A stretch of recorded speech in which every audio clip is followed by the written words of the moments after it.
Hello, and welcome back to Rollwise, the show where we explore the hobby of tabletop role-playing games. Today, we're diving into one of the most elusive and rewarding aspects of tabletop role-playing storytelling, and that is intrigue. And we thought we'd do so by spotlighting an article from Thoughtpunks, kind of an indie game company that produces a lot of unique titles, let's say. And this article is titled "Mastering Intrigue: Crafting Suspense and Tension in Tabletop RPGs." It's written from the sense of providing some practical advice, and includes things like reputation tags and stuff like that we'll talk about, psychological tricks, but it also includes some components about their own system, the motif system. And while that part of it was interesting to add flavor for dice rolls and everything like that, since I don't really know a lot about the motif system, and I think that's not something we've fully explored. If you're curious, you can definitely go to their article. You can go to their website. You can check out their SRD, which they provide on Drive Through RPG, and kind of see what their own game,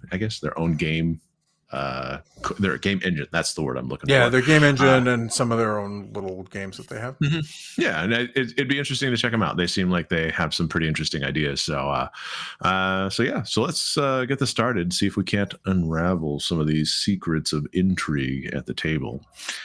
So before we start, what would you define intrigue as? I think we should review that just to kind of, when we say intrigue, what exactly we're talking about. Okay, Jeff, do you want to take a crack at it, or do you want me to throw down? Off the top of my head, I'll let you come through and clean up after I mangle this. No, intrigue's one of those words that you like. I'm pretty sure I know what it means, but spitting it out, on camera is a little bit harder. Intrigue is something fascinating, something interesting, something that is like right there on the tip of your tongue, or on the edge of your eyesight, and you can't quite capture it. It's something that makes you kind of want to chase or follow or learn more about what's going on. There's probably a cleaner definition out there. So there may be, and there's probably a dictionary definition somewhere. That's pretty out close there. I think that's pretty close to the dictionary definition. But yeah, go ahead, Mike. Yeah, I think that's what it is. You're kind of trying to understand. In some cases, intrigue and mysteries kind of go hand in hand, and so there's kind of like this component of it where you want to solve stuff, understand the truth behind things, and all that. But I also think that intrigue in terms of tabletop role playing, especially, it's not only is it mysteries, hidden information, whether that be cults, whether that be secret agendas and all that kind of stuff, it's the understanding and building of suspense, and kind of creating a lot of tension and conflict between various groups, and that's where like relationships and complex characters can kind of play a part into it. And of course, the hallmark of this is the whole deception and manipulation. So like when you get into things like a Game of Thrones-esque tabletop role-playing game, sure, you can solve some of your problems with a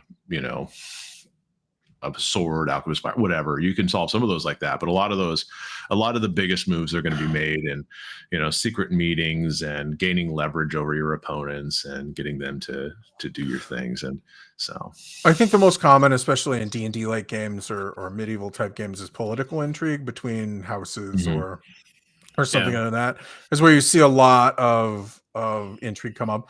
Or in spy games, games, you'll see a lot of that intrigue behind the scenes sort of action. So, the motive isn't always the motive on the face, isn't always the true motive, right? Yeah.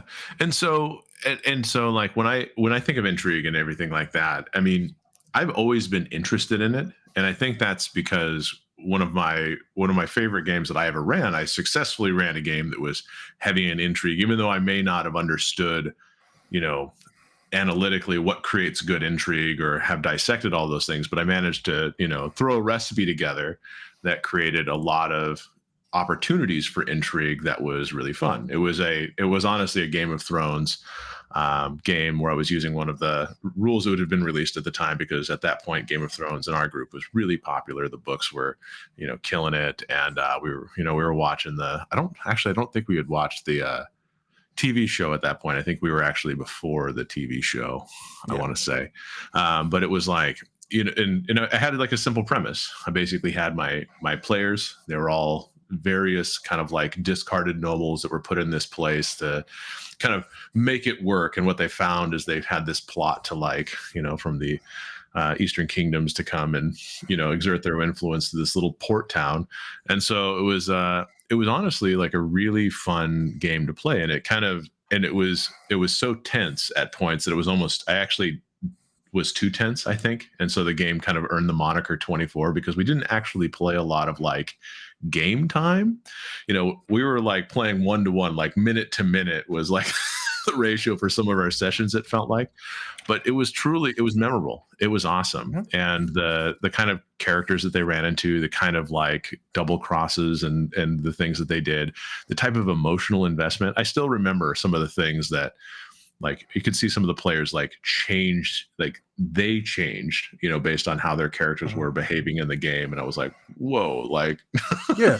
And I think that's a hallmark. That's a hallmark of if you can pull off an intrigue game.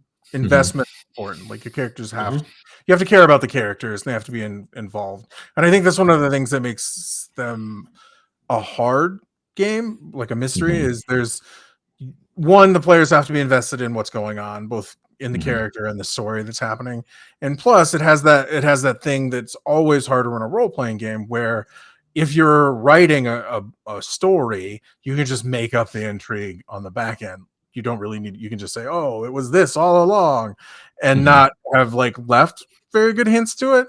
Or in a movie or a TV show, you're like exposing things to the audience, so the audience knows the political intrigue is going on.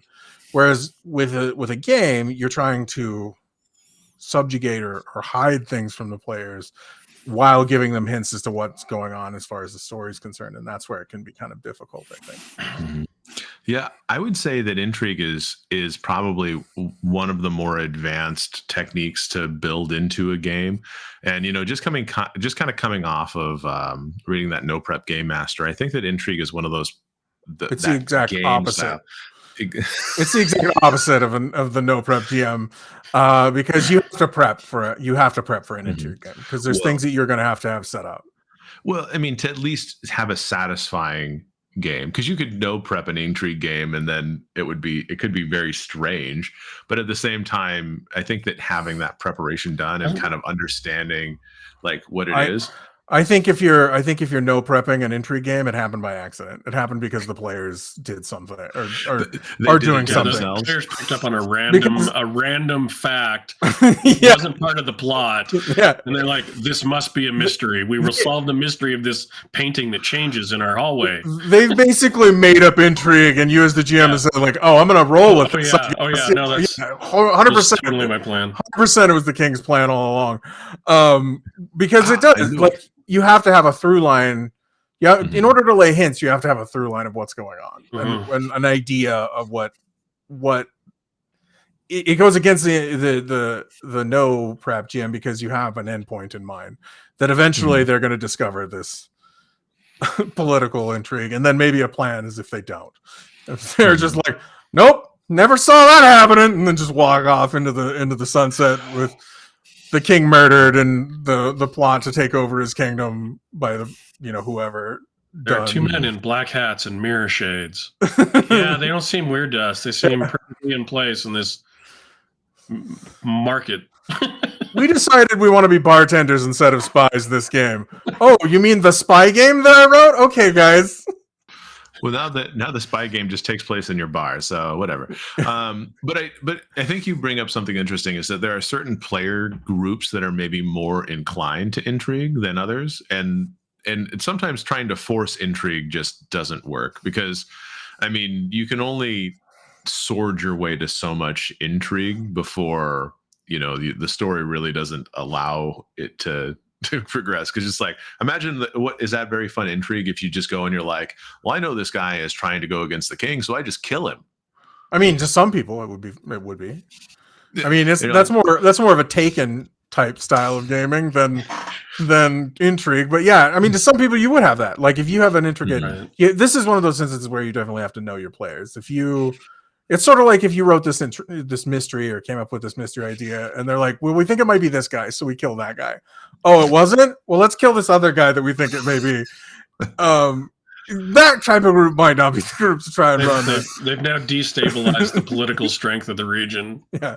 And then the person who obviously hears about all these people just getting randomly murdered by a bunch of adventurers skips town. Exactly. So you know, it's like, yeah. So it's interesting because I think that, you know, it's so easy to like muck up, you know, I think would be the way to do it, because, you know, you may not consider something, and truthfully, like players, as you said, Brent, you know, players may assign different values of importance to things as they go through, meaning that you have to be kind of flexible and on your feet. You definitely have to have a flexible plan. Yeah. And you know, so if you want this Intrigue stuff to revolve around a certain MacGuffin, and then the players don't care about that, you have to be like, well, do I just move it over? Like we discussed the mysteries before, I think, yeah, you have to be ready for that. You have to be ready for, oh, well, they were happy with the outcome that didn't involve any of this intrigue that I had planned. I guess if they had fun, it's still a good game, even though it's sort of like, you know, like the mystery that we did, where we didn't really solve the mystery, but we saved the girl, and we thought that was a good enough result for us. We felt victorious, and you felt a little disappointed. Yeah, well, and that you just as a GM, you just have to hope that, you know, you're making some situation, you're having fun as well. Yeah. So exactly. I think with me it was more that I was just disappointed, because I felt like I had kind of felt you guys felt it would be a bad game, and I was like, oh, well, then I feel bad. So not knowing that you guys were cool with it, I was like, oh gosh, the pain. Yeah, no, we were good. Yeah. We got an ending. I think we realized it wasn't a perfect ending. But we were alive. We did understand what was going on. I don't know if we solved anything. And we saved someone. We saved someone, but then caused the area to be, you know, since there was the sacrifice. We don't talk about that other part. Yeah, we willfully ignored that. Obviously, it was going to happen anyways. So kind of to go to the article itself and start with some of the tools that they suggested for Intrigue. Two of the tools that they provided that kind of gave some ideas was, the first one was using tags, and the second one was trackers. Kind of starting with tags, they basically suggested tags was a way that you could label your NPCs, and they could represent things like social dynamics, loyalty, suspicion, enmity, favor, among all the other things that they suggested. And so, and I had actually been thinking about this because I use Obsidian for most of my note taking and everything like that, and that allows me to use tags, which allows me to kind of like draw connections between pieces of information and organize it fairly well. So it's I think maybe an underused component, depending on the type of approach you take. Because if you use pen and paper for some of this stuff, it's probably a little bit more laborious to use things like tags. But if you have some sort of like spreadsheet, or you're using things like Obsidian or some other note-taking thing, you know, you can use tags to create connections that I think are very helpful, because then you can kind of bundle the people that are the rivals over here very easily, and then you can see, you know, you can kind of start to see these groups, and you can create connections outside of this is the A faction, this is the B faction. Well, what about Mortimer? Like, what does he fit in this entire thing? Because when you're doing Intrigue, you're going to have things that you have to keep organized. You're going to have to keep them organized somehow in some sort of way. You aren't going to be able to just wing it, or it's not going to come across very well. So I think tags are a decent way I think, to make sure everything aligns. And remember, game to game, like that would be one of the things that would be tough, is just keeping track of the intrigue from game to game for yourself. I love the idea of tags. They're really versatile. Some NPCs might only have a couple of tags. Some might have more because they're slightly more important or better connected. The one thing I will say about tags is you got to jump in with both feet. You can't dip a toe in the water with tags, or the tags only last for so long and then they're incomplete and broken. Yeah. But because you have to be consistent. Like with an intrigue game, you have to be consistent on who's doing what, and the minute that you're not, your players are going to notice, and it's going to cause a problem. Yeah. Well, or maybe they won't because they'll just ignore that NPC forever. You never know. You just never know. Well, it'll steer them in a direction, and it might not be the direction that you want them to go. Obviously, if we're in the bar, Mike, and there's a mysterious figure in the corner, we're going to go after the guy who was drunk that bumped into me because he's trying a little too hard to seem like he's fitting in. Well, who's the most inconspicuous person in the bar? Yeah, we talk to him. Trying too hard to be normal. It's just I don't buy it. Yeah. No, well, I've seen those play out, and I think it's a common joke that I've seen. When I'm looking at like YouTube shorts, where it's just like you enter the bar, there's a person decked out in full plate armor, ceremonial to the war god, blah blah blah blah blah, and then there's also a halfling. He's short. And they're like, "Oh, what about that halfling? Seems important." There's always that moment where you throw too much detail into one specific thing, and for some reason, the party just keys on it as being important when you didn't plan on that. And well, sometimes even when you say, and the guy in plate has a letter from the king and is asking everyone, "Are you the adventurers that I was told to wait for?" What about the goblin over there? No, it wasn't us. Yeah, and so I think one of the other comments that they made about tags that was a good thing to notice to one of their benefits and stuff like that is that like if you have a game that is living in nature, which I think the hard part is that some people find intrigue can be a little bit more difficult because you as the GM have to be advancing the plot and the timeline so that, and we'll talk about this in our next one, the trackers, is that it's not like intrigue just waits for the players to show up and then that's good. You have to have your factions being active factions doing stuff. And so the reason why tags is interesting, the tags are interesting, is because as you need to update your NPCs to have changes based on how the players are doing, because the players are bouncing off your NPCs, hopefully. And if that, if Jeff says something really rude to one of the NPCs who was maybe neutral, maybe he's less neutral to the player party now. And so now you can go, well, now he thinks Jeff's a dick. And so he's and by proxy, everybody else in the party's a dick. Yeah, exactly. I mean, birds of a feather. Am I right, guys? Yeah, exactly.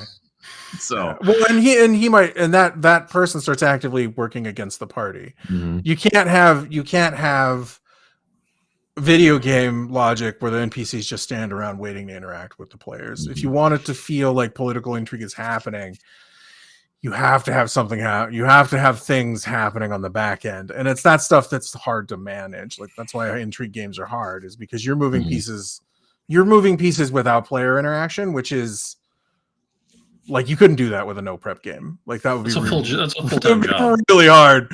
Well, and I think that's what makes it kind of tricky, is because it like, and this is something that happened in the 24 game, was one of my points of reference for intrigue, is that like there was just so much stuff happening all the time that I didn't really need to be moving the pieces on my own, because the players were moving the pieces so much that it was like I didn't need to necessarily focus about it. But in many cases, and I think this is where we can get to the visualizing tension and progress component next, is that there needs to be a conflict that's happening. Like if the players do nothing, what is the thing that happens? So if you're playing a game that's political intrigue, if the players do nothing and they've been asked to do something, the clock ticks down and the brother usurps the throne kind of thing.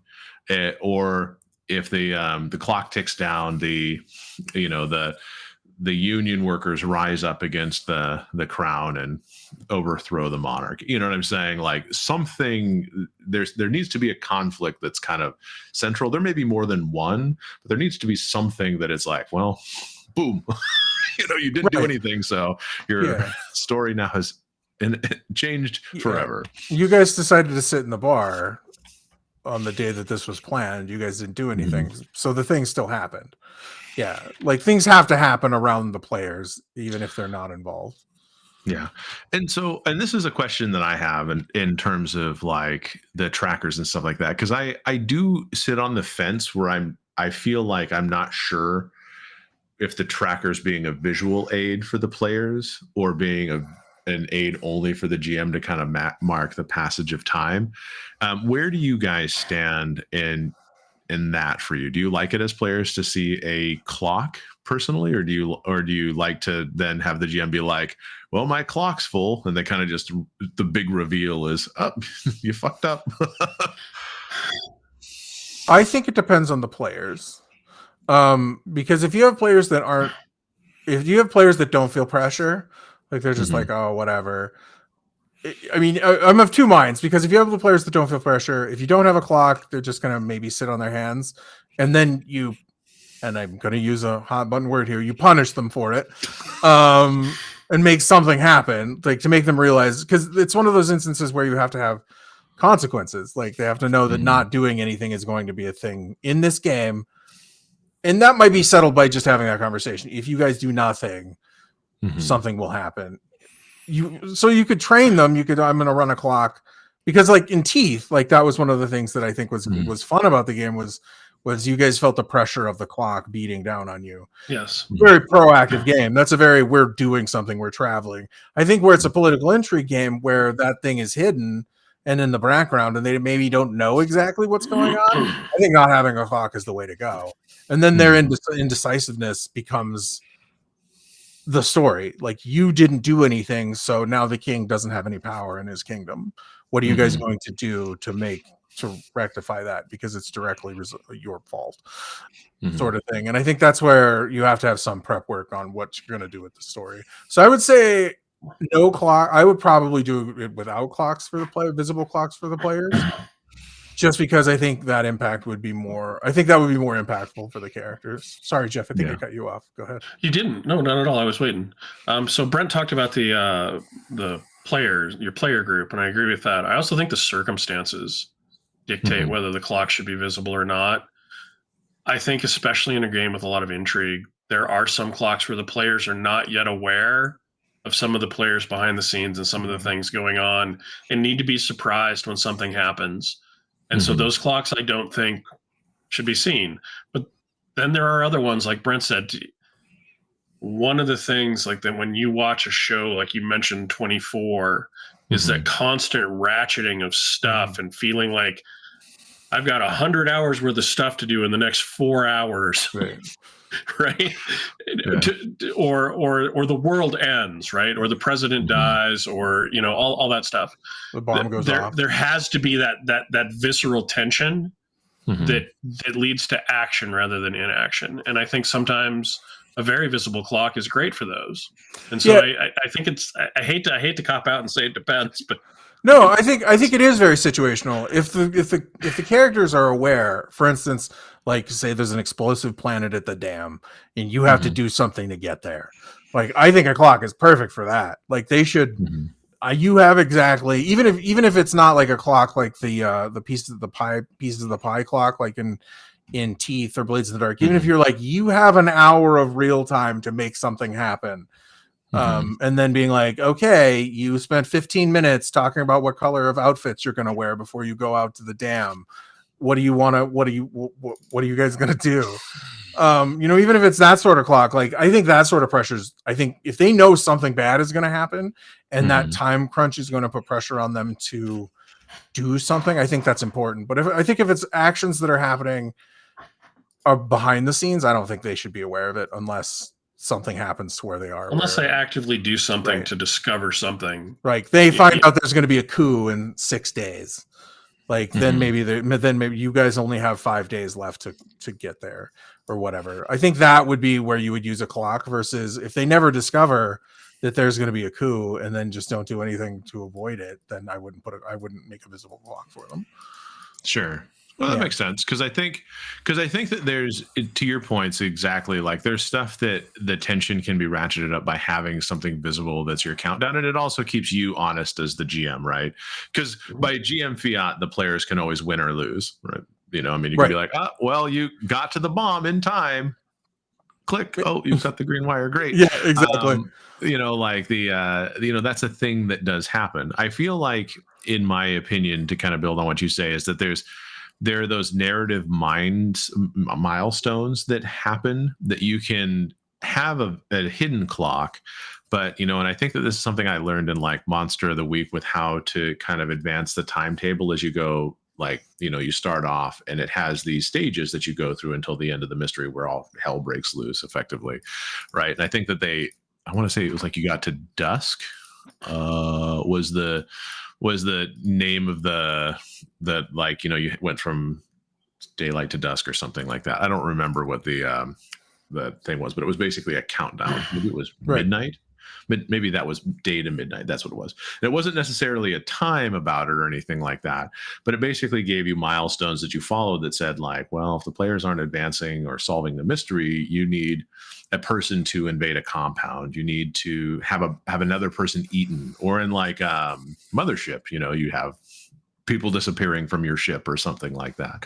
So not a clock per se, but at least a narrative component that you introduce that helps the players realize that something is happening and maybe gets them interested in solving that. And if they ignore it, there's consequences to ignoring it. Oh yeah, and the monster has regained full strength and breaks the seal and ravages the kingdom. You are the only 4 guys left on the entire ship. Good job. You made it. Yay. The police have a lot of questions. Exactly. As you wash up on shore. So I think that I think that's good. So ultimately it sounds like we like clocks to be there in some cases when it's like a more it's a more tangible. It's a mixture. Yeah, it's a mixture of tools. If there's a tangible time frame, I think they need to have it. If there's stuff going on that they don't know about, I think that's your information. If a player, and then as far as like trackers tracking different information, I would only offer a tracker for something else if the players started doing it themselves. Like if they took the initiative to start writing down certain things, clues, hints, whatever. I would never provide that to them. Wait, unless players can write stuff down? They can take notes. Oh my god. Not me. I can't. My hands get broken every time. Mental notes, right, Brent? My hands get broken every time that I'm playing a game.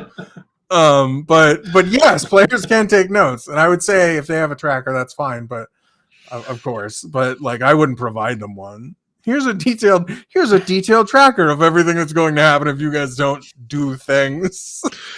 I'm glad you took that divination class, because here you go. Yeah. You have visions. These are the outcomes that you will see, and you'll know where you are on this road to hell. You see how this paper looks like a railroad? Chugga choo choo, bitches. Let's go. Exactly. You players are too irresponsible to do this by yourselves. Here you go. Yeah, as the guy who plays more than both of you guys, I try to take notes sometimes. Some sessions I'm great, and other sessions I'm not. And then there's some games where, like, if I get in there with somebody who's actually taking notes, I am coasting. Exactly. The note taking stops. All right. I'm notoriously bad at taking notes about everything. So it's okay. It's okay. We all try. We all try in our own way. I do have a decent memory sometimes for certain things, which is my only saving grace. Is sometimes I'll remember stuff that I probably shouldn't. So that's tools. So those are the two main tools that they offer. The third one, of course, being their kind of system specific engine advice. I mean, you could probably use what they suggested, but you can read that on your own. The next thing that they kind of like went into was the actual psychological loopholes and everything like that. And they provided 3 areas in which they suggest that you can use tips, tricks, and all those kind of things to enhance your intrigue. And one of them was misdirection. Another one was reciprocity, and the other one was social proof. Those are the titles. Am I remembering those right? Sounds right. Proof. Psychological tricks to manipulate your players into doing what you want them to. Yes. Well, and I think that this gets back to, like, first of all, I think this gets back to what I was talking about, how you can, deceive and manipulate, but it's not like, and this is not necessarily you're trying to force them into doing something, but it's about how you can recontextualize information you give them, so that some information, and like they say, misdirection, not everything is as it seems. Like you've given them a piece of information, and I think that those aha moments that happened later in a campaign where you were like, oh shit, we knew that. Oh yeah, that's there what were that hints meant. about that. Yeah, well, there were hints about that, and we missed it. Yeah, Mhm. or we didn't act on it. Yeah. Yeah, or you thought it meant something entirely different. So you just you were just like, and I like their example is like an NPC might casually mention an upcoming banquet, which is framed like a minor social event, and the players focusing on their current activities ignore it, only to later discover the banquet was a secret meeting. Yeah. And you're like, a secret meeting of cannibals where they ate the peasants or something, like, and you're like, oh, since we weren't in the know, we were just like, oh, banquets, that's fun. You nobles are so posh. Yeah. So, and I like it because the way they describe it, it is the way I perceive it as well. Is that takes advantage of your cognitive bias, where you categorize things in a way that you later can do something with. I like the idea of this one, but I feel Mhm. like players suffer from a high degree of cognitive bias, and sometimes I feel like subtle hints will just be straight up ignored for whatever you. I mean, most of the time if you go to players, you go, "Hey, look at that." They will go over there and look at it, regardless of like They'll be what. like, banquet? Were we invited? Let's go. Yeah, like so. Sometimes you need to make it a little bit more obvious and less subtle. Like sometimes misdirection isn't. Like maybe you should go to the banquet. Nah. Oh, okay. Well, you guys made your choice then. I feel like the other two are better in my opinion. Social proof and reciprocity. Getting buy-in by having an NPC that they like, kind of suggesting that they do things, I think is a good one. That goblin that you didn't make any plans for in the tavern, asking them to help him and kind of pointing him in a direction. That's probably going to get some traction. Yeah. Well, and also you can use these NPCs as like conduits for certain types of opinions that you can state. And what I thought was interesting about that was that they were like, well, you can, I mean, if you don't necessarily want them to have a certain opinion about something, but if you have an NPC that has an opinion about something, then the players are going to immediately either align with that NPC or align against them, and so you can kind of start seeing where that intrigue goes fairly quickly, just even by doing that. They'll at least give the NPC some thought. Mm-hmm. They'll think about it a little bit more. The other one that I liked was reciprocity. The idea that if one of the NPCs is just nice to the players or generous to the players, that they'll feel a little bit of psychological need to be obligated to be nice back or repay the favor. I think that's a good one because I think that one could be really, really good for players, especially players with a sense of nobility like me, or a couple of the like. Yeah, I'm usually going to be nicer to those NPCs. Well, and Jeff, I think that one NPC we had in our Phandelver game, the one in Waterdeep, the dwarf craftsman that you guys kept on going back to. I mean, it becomes a memorable character, and and I had no real reason. Like, this person was just an NPC I created kind of on the fly, and then I think Jeff was just like, we can go back to that dwarf, and I was like, oh yeah, I did make a dwarf. Yeah. Oh well, also we kept going back to the guy that we sold the goblin swords to in Dragonbane. Like, he always seemed to give us a good deal, so we kept going back to him. So that sort of thing, like. At some point, if the dwarf's like, hey, I've been giving you a good deal on the stuff that I've been selling you, I need a favor. Exactly. Yeah. And you're not going to say no. You've built a relationship. You feel like you're getting treated fairly. Your job is kind of to, find treasure and crack some skulls sometimes, or solve problems creatively. So when somebody gives you a chance to do that, it's like, okay, yeah. A really good example is the bread maker in Dragonbane. We did our damnedest to try and find out who was stealing his flour, with very little reason too. He was just nice, and we felt obligated to try and help him find his flour. And he had like 13 kids, and his wife was very nice. And they were feeding you, and they took Glum Glum the giant. Exactly. Yeah. That was a really good example of, oh, these guys are just nice to our ragtag band of miscreants for the most part. We definitely, you're not your typical heroic adventurers, let's say. Yeah. Yeah, not fully. So, in terms of tricks and engagement, I'd be curious what other people have used as kind of like their tricks to keep people engaged into the intrigue, outside of those three. So if you have any tips, tricks, or anything like that you want to throw down in the comments, I'd be curious. Let us know. That's some pretty good stuff there. Intrigues are hard intrigue games are hard. So they're challenging. So here's the opposite end of it, because I don't think it really got too deep into the article about this stuff, but like when you have intrigue and all that, I know we've talked about some, but have you guys experienced pitfalls in your own encounters with intrigue, either from playing or running and all that kind of stuff? Well, I don't run very many intrigue games for the very fact that all I see is rife with pitfalls of the players doing things that. Because, like, you have to have kind of a plan for intrigue games, and I feel like players are agents of pure chaos. Like, you put a situation in front of players, and they are going to do something that I just haven't planned for. And so steering them back towards the intrigue part might be hard. Like, you would probably have fun. Like, I always remember Brendan Lee Mulligan's story about the wedding, where they were just supposed to attend the wedding, and then they kidnapped the bride because she didn't see him into the wedding. And then his whole intrigue game went out the window because it became, oh, you're being chased by the city to try and get the bride back. And so, like, I feel like that's would happen to me in intrigue games. I feel like it would be, I set up the intrigue plot, the adventurers leave the city, the timers all run out, and the city's a different thing when they come back. Which could be fun, but it wouldn't be the game. There would be a plan there that didn't happen. So, like, we went to the Jobs Wanted poster and we just ignored every NPC throwing plot hooks at us. No, Jobs Wanted. We need some boar meat. Oh, sounds perfect. We're adventurers. Let's get some boar meat. Yeah. But so yeah, there have been games where political intrigue hasn't necessarily played out. I'm also not very good at planning it. I don't think it would take a lot of work for me to plan a political intrigue game that I think paid off really well.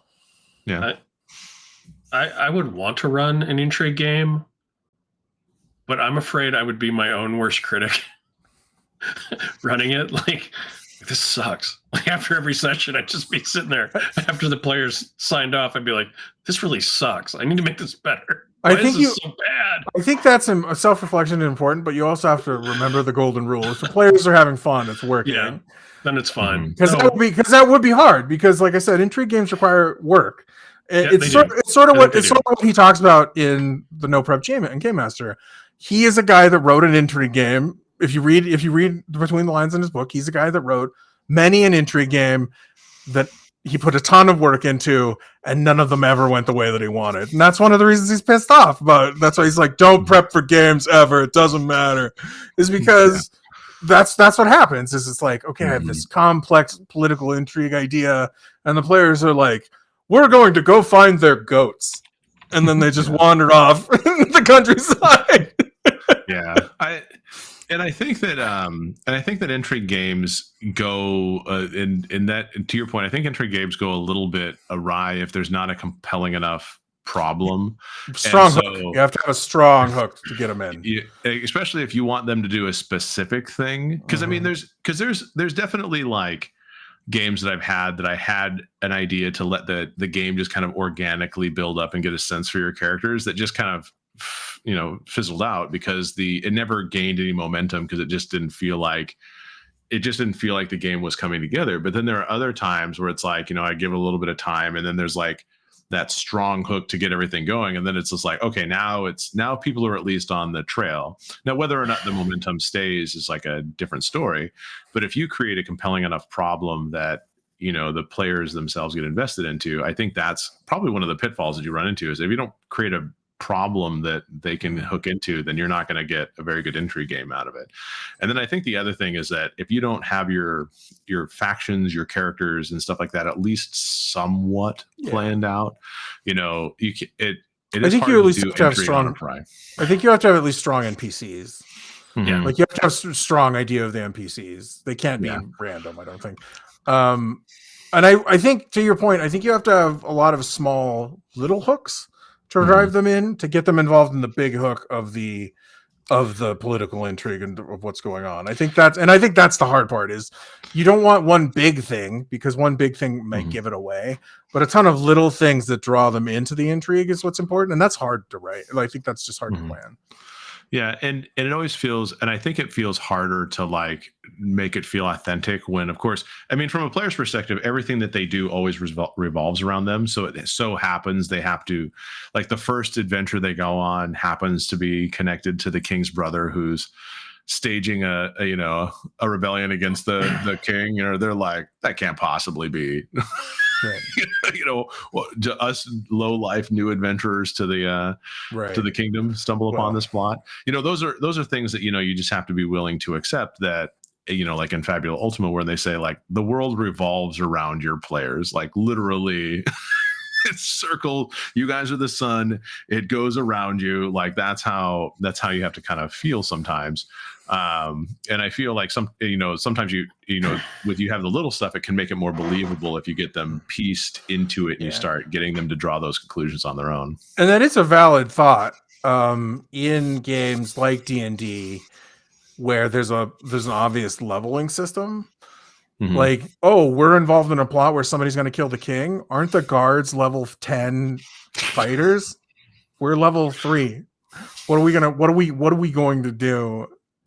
Yeah. But that in itself could be part of the adventure. But there is some concern. There is some of that concern in some of those games where political intrigue is easier in some other games because there isn't that obvious like power jump between where you are and where you wind up. Yeah. And I kind of would throw it out there to you guys is that was another component of it is that like, and I'll tell you the truth. I've had good intrigue games with D&D, but D&D is not a good intrigue supporting game. It's mostly the strength of the players, which have made it good intrigue rather than the support of the system. So I think another pitfall, and maybe this makes it less accessible to new players, is that if you want to play an intrigue game, get a different game than D&D to get something that supports it. Like, I mean, Song of Ice and Fire. I mean, even Dune, when you look at like Dune and how it sets up its houses and how you build your motivations, goals, and everything. Yeah, political intrigue is a big part of that game. So, I mean, there are so many games that do it. Depending on the flavor you want, you can find a game that is the setting style that you want that does the intrigue better than D&D. And you can do, and you and I agree with you. We just said that, but you can do it in D&D, but you sort of have to ignore some of the mechanics. Like you sort of have to ignore like player levels a little bit. Oh, nope. The king's only level 4. His guards are only level 3. Does that make sense? Sure.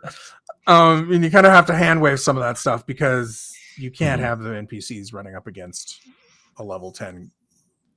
Yeah. Like, the gatekeeper is level 10 and you're level 1. Like, what are you going to do? Like, yeah. And your best, Mike. You're going to do your best. Maybe they'll figure out a clever way to get around them, but that's asking a lot of potentially new. If they're new, it's going to be rough on them. It is. Mm-hmm. Yeah.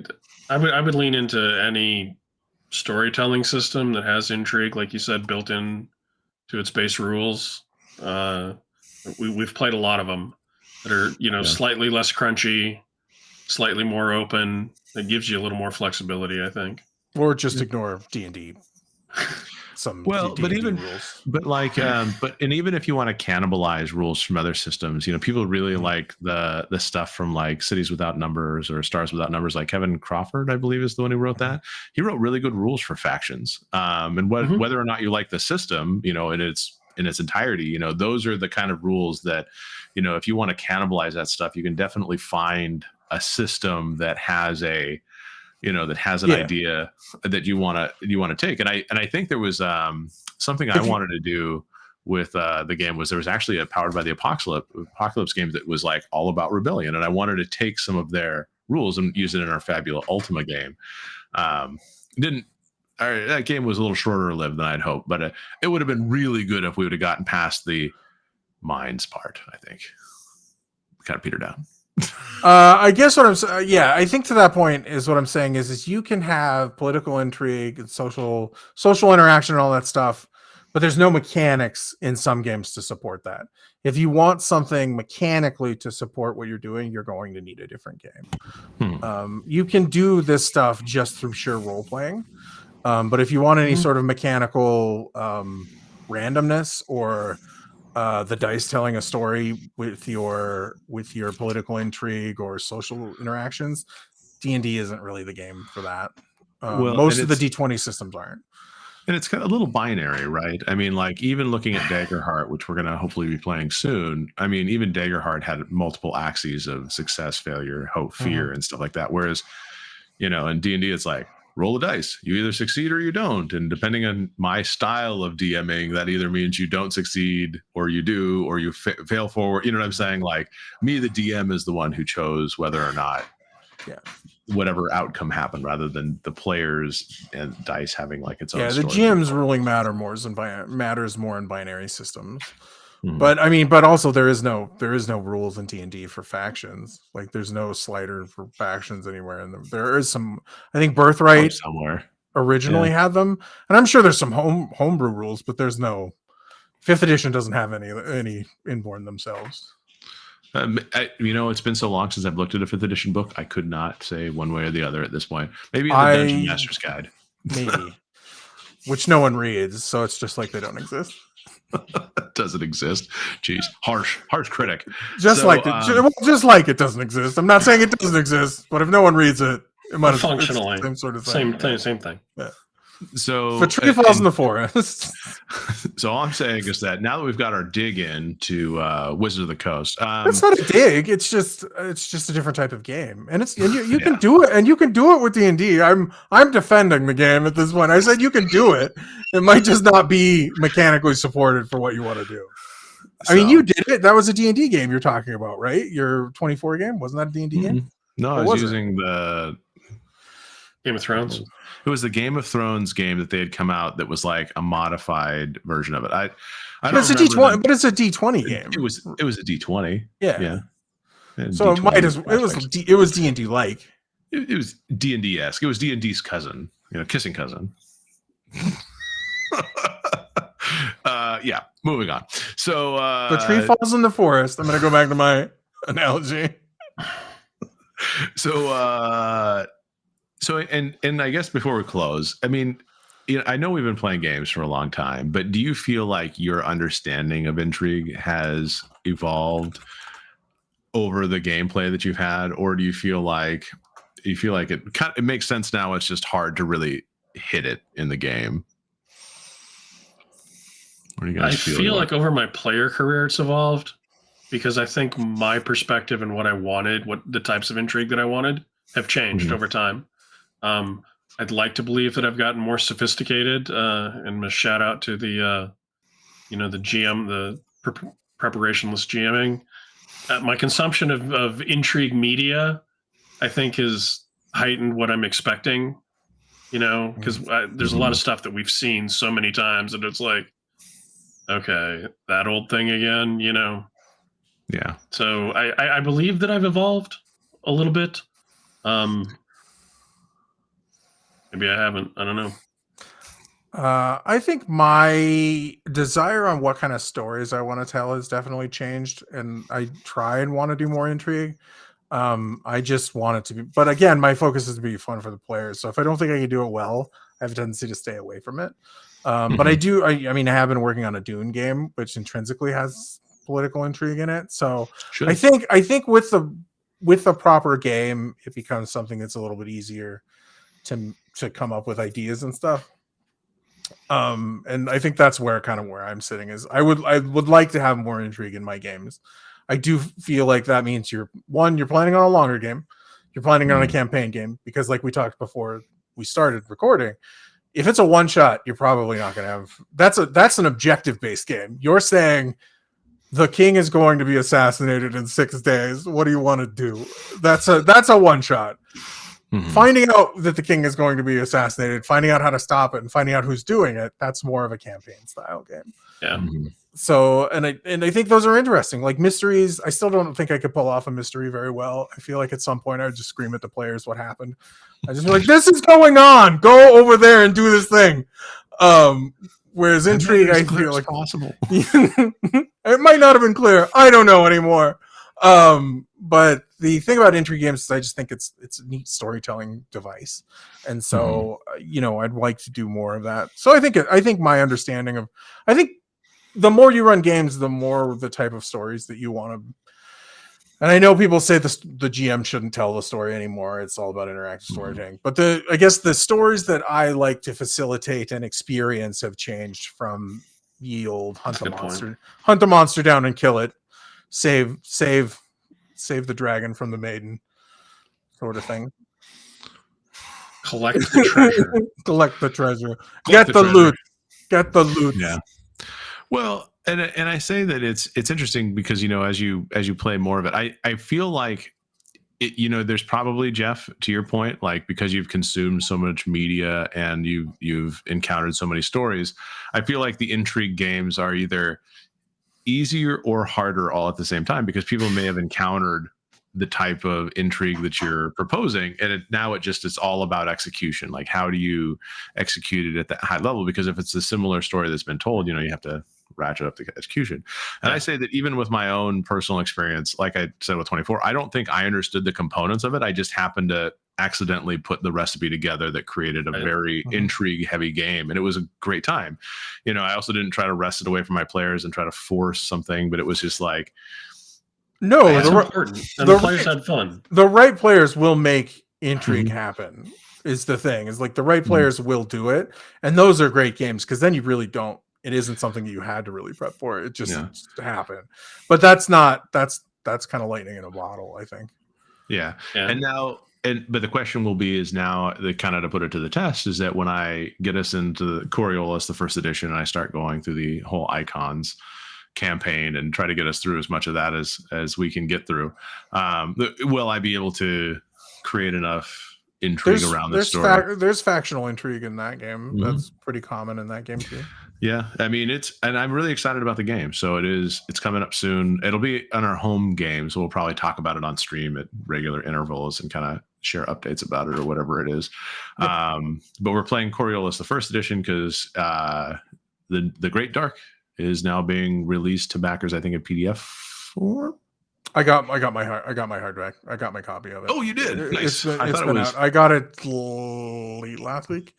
Oh, nice. Nice. So yeah. So I think it's pretty much all sent out. Yeah. Yeah, timing wise, we perfectly are about the time that other people are starting the Great Dark. We're going to be looking at the first edition. The Third Horizon, I think is what it's called. The Third Horizon? I think so. It? I thought it was the Great Dark for some reason. No, the old version is the Third Horizon, I think. The Third Horizon. I see it's on my shelf. Coriolis Third Horizon. The newest one is Coriolis the Greater Dark, I believe. Yeah. So we'll see if little things like this help me make that intrigue happen, or maybe I learn some new tricks that we can share down the road. So of course, if you made it this far in the video, we appreciate you hanging out, sticking around, listening to all of our thoughts, ramblings, and all that. But share your experiences. What was your favorite experience in like an intrigue based game, or what game did you expect not to be intrigue, turned intrigue, and why? All that kind of stuff. Let us know in the comments. We really appreciate when people say hi and share their stuff. And of course, if you like our conversations and you got this far, hit us with a sub. We're going to do this. We do this quite frequently, apparently. We do this a couple times a week sometimes, play games, review games, talk about game stuff. So join us, come chat, do all those things. And we're just using this as a way to share what we know, of course, learn to be better. And hopefully that helps out. Yeah. Socials, Jeff. Yeah, you can follow us on social media. We're on Blue Sky, Facebook, Instagram, Threads, and Twitter @Rollwise. You can also email us, rollwiseguys@gmail.com. Yeah, go check out Thoughtpunks. They have some interesting articles on how to GM, stuff to GM. We might cover some at a future date. But as always, thank you for being here.